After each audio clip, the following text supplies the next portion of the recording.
carte d'Alexandrie. Avant, on a des récits, on a des descriptions d'Alexandrie, mais j'ai pas de documents. Alors dans la citadelle du Caire, il y a non seulement le sultan, mais oui, il y a aussi les mamelles. C'est pas que شايفين السهام هنا شوفوا لونه الايه؟ ابيض ابيض لكن هو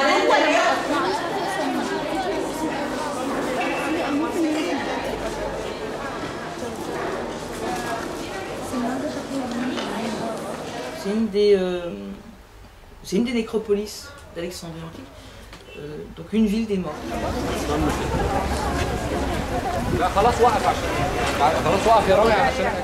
Sur le char, il y a Hadès, le dieu des enfers, qui attrape Perséphone.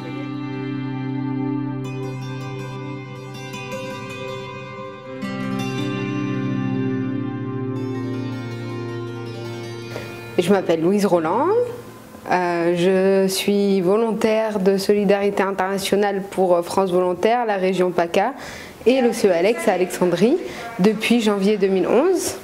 Je suis issue d'une formation en histoire de l'art et archéologie et en même temps j'ai une expérience dans l'animation auprès des enfants.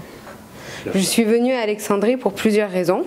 La première, c'est qu'on m'a proposé ce volontariat au service pédagogique et c'est vraiment ce que je cherchais depuis un moment puisque je cherchais à concilier ma formation universitaire et mon expérience dans l'animation et dans la pédagogie. Puis Alexandrie, c'est une ville quand même mythique. Quand on a fait des études d'histoire de l'art, on connaît un petit peu l'histoire. Je m'appelle Marwa Abdelgawed. Je suis animatrice au service pédagogique du centre d'études alexandrines. Je travaille au centre depuis 2006. Le service pédagogique, il a été créé en 2002 grâce au programme de coopération en Méditerranée pour pouvoir diffuser à un large public les recherches du centre. Et c'était grâce à un accord entre le gouvernorat d'Alexandrie et la région PACA pour envoyer des volontaires du Progrès, ce qui est maintenant France Volontaire. C'est grâce à un appel de Jean-Yves Empereur pour avoir un service pédagogique pour faire le lien entre le public et le centre. Pour cela, on a plusieurs moyens aujourd'hui. On a des outils pédagogiques permanents, comme des malles pédagogiques autour de l'eau, de l'archéologie sous-marine.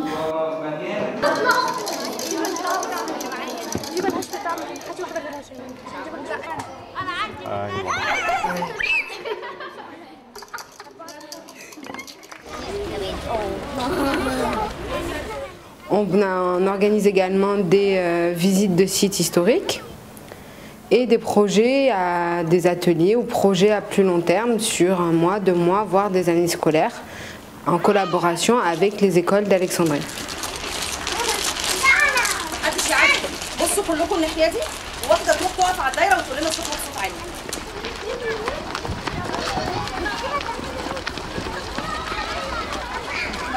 Depuis 2006, le premier projet qu'il y avait au centre, pour moi personnellement, ce que j'ai assisté, c'était la vraie fausse fouille à Champollion.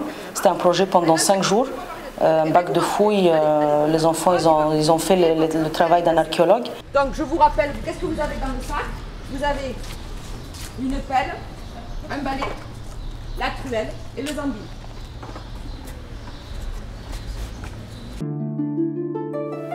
Et après ça, on a fait le web cartoon. C'était un projet pendant 1 an, en partenariat avec un collège à Arles,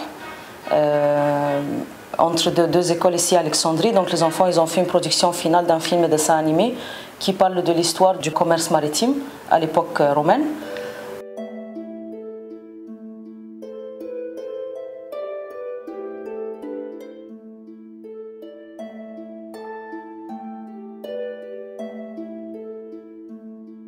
Avec Marwa Abdelgawed, ma collègue au service pédagogique, nous avons réalisé plusieurs grandes opérations. La première, pérenniser les journées du patrimoine à Alexandrie. C'est un projet qui a été créé par le service pédagogique du centre d'études alexandrines en 2010 et dont en 2013 ça a été la 4e édition.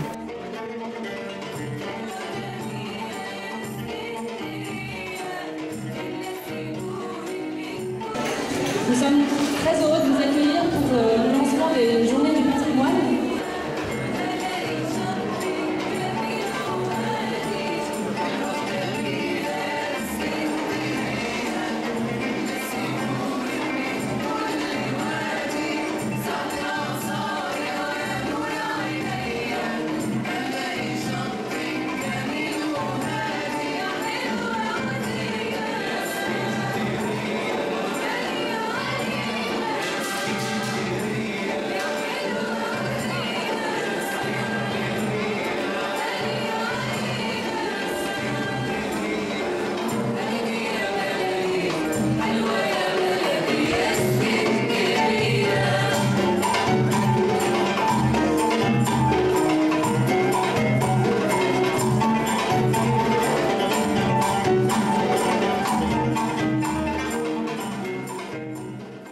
la journée patrimoine, ça s'organise, c'est faire des réunions avec tous les partenaires ou faire un appel à tous les partenaires.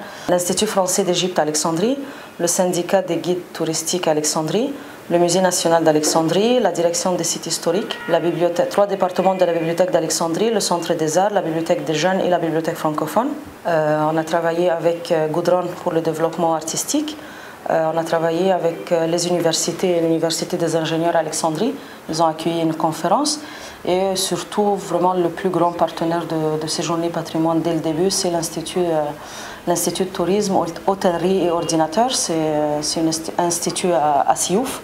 Un deuxième grand projet qu'on a réalisé au cours de ces 3 années, c'est un projet d'échange avec le service éducatif du MUSEM pour l'ouverture officielle et présidentielle du musée en juin 2013. Donc pour ce projet, on a travaillé avec 2 groupes d'élèves, un groupe du collège de Russatel à Marseille et un groupe d'élèves des écoles Girard et Saint-Marc à Alexandrie.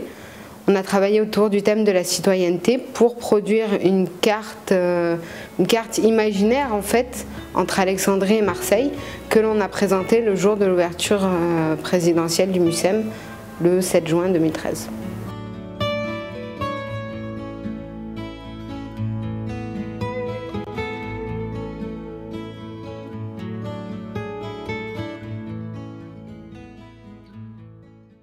J'ai beaucoup de souvenirs à raconter.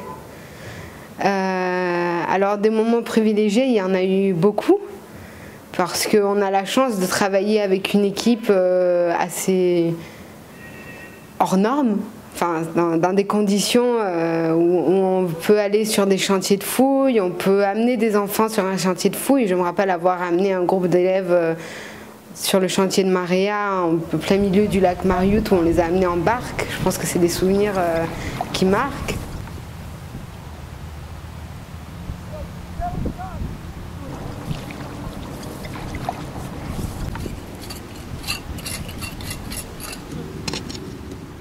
Mais aussi dans la vie de tous les jours avec les élèves, parce que les enfants, ils nous apportent toujours quelque chose.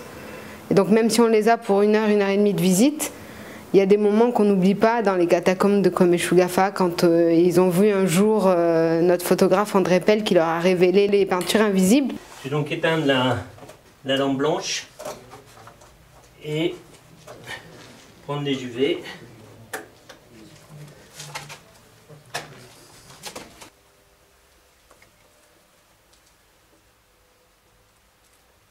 Quand on a vu l'ébahissement dans les yeux des enfants, ces étincelles, c'est des moments qu'on n'oublie pas en fait.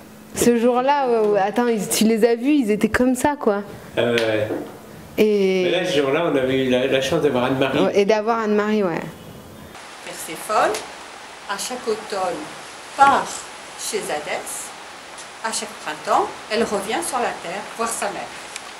Cette histoire, qui bien sûr n'est pas vraie, c'est un mythe, hein, c'est une histoire. C'est la façon que les Grecs avaient pour expliquer le rythme des saisons. À l'automne, quand Perséphone s'en va, les plantes ne poussent plus, les arbres perdent leurs feuilles, l'herbe se flétrit. Il ne se pousse rien pendant l'hiver parce que Perséphone n'est pas là, elle est aux enfers.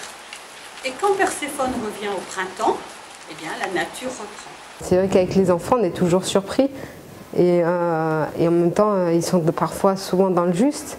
Donc une fois, je me souviens d'une visite où je parlais des monuments de la Rome antique. Et l'enfant m'a dit, mais madame, qu'est-ce que c'est les monuments romantiques ? Je me souviens aussi qu'on a fait un projet autour de l'objet et quelles traces nous allons laisser de nous-mêmes dans Milan. Et on a fait avec 2 groupes séparés, un groupe des villages des pêcheurs, des enfants arabophones, et un groupe des francophones. Et l'idée, c'était qu'ils laissent des traces des choses qu'ils veulent qu'on les étudie dans Milan. Et les enfants francophones, ils ont laissé des DVD, des ordinateurs, des portables. En même temps, les enfants arabophones, les traces, c'était des couteaux, un vieux cassette, des habits. Et c'était vraiment les éléments de leur vie. Donc on a vu l'écart entre les deux. Mais en même temps, les enfants les plus motivés pendant tout le projet qu'on a fait pendant 6 mois, c'était les enfants du village des pêcheurs. On essaye de travailler avec le plus d'écoles possible.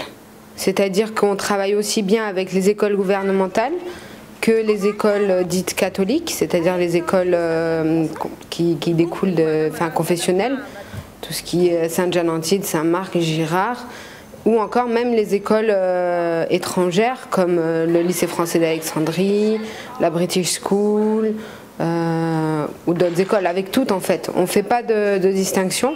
On peut travailler en 3 langues, français, anglais, arabe. On a calculé une fois que c'était à peu près 4000 élèves par an. Aussi, le service pédagogique, il participe à un projet avec une association à Marseille, Bokrasawa.